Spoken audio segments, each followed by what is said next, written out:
Hello everyone. In this video, I will show you how to use PineScript in the TradingView mobile app.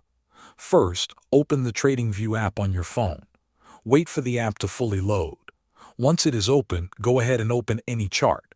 You can choose any market or asset you like. After the chart opens, make sure it is in full view.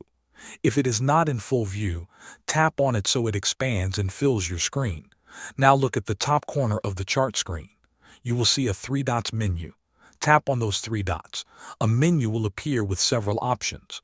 Scroll down through this menu until you see the option called Pine Editor. When you find Pine Editor, tap on it. The Pine Editor will now open on your screen. At the top, you will see a script name, usually called Untitled Script. Tap on the script name at the top. A drop-down menu will appear. From this menu, tap on Create New.